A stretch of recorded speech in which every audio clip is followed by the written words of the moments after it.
On the contrary, it allows for a robust theology, one that is filled with the sort of awe that not only regards God as unimaginably wondrous, but also awakens in us the same desire Moses had to see him as he is. Theological understanding should not become a substitute for faith.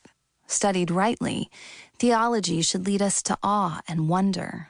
To that end, my friend Jen Pollock Michel has given us a gift. It seems to me that the Church has a renewed appetite for wonder, mystery, paradox, and awe, so Surprise by Paradox comes at an important time. As a pastor, I've seen the danger that comes with believing God can be solved like an equation. When we treat him like a system of theological points rather than the glorious creator of heaven and earth, we end up bending what we think about him to fit the structure we think contains him. The problem with this is that my 20-year-old understanding of God doesn't fit into the box the God I know now in my 40s requires. And I have to believe that if I reach my 70s, my view of him will be different in many ways from what it is today. I am not talking about abandoning orthodoxy or venturing away from the faith, God forbid. I am talking about venturing deeper in. Today, my understanding of God is informed by suffering, vocational challenges, parental struggles, and a deeper understanding of my own sin that were not in play in my 20s. My questions about God increase in number not because I know less, but because I know more. And as my questions increase, so does my faith, which Scripture esteems as a higher prize than certainty. See 1 Corinthians chapter 13, verse 13. Jen describes Surprise by Paradox as a book about faith in its lived-in condition, as it abides complexity rather than resist it. Surely abiding complexity rather than resisting it is a spiritual discipline.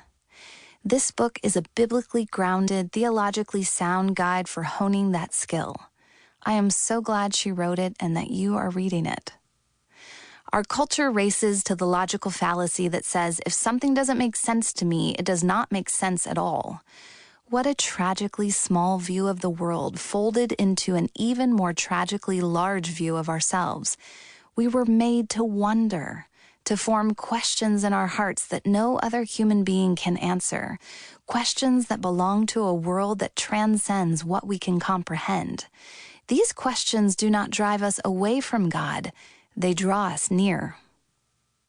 Jesus said the seed sprouts and grows, and we know not how. In these pages, Jen Pollock Michel reminds us that though we know not how, the seeds still do sprout and grow. This is God's work. To wonder about such things is to worship. To God be the glory. Introduction, a little bit of wondering. Macy was good at cleaning my house.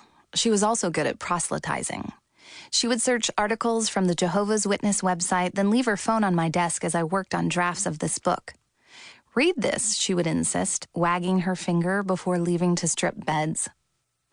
Macy, a housekeeper I'd hired from a Craigslist ad, had been studying 6 years to be baptized as a Jehovah's Witness, a movement that began with a small group of Bible students living near Pittsburgh, Pennsylvania, at the end of the 19th century when they undertook a systematic analysis of the Bible.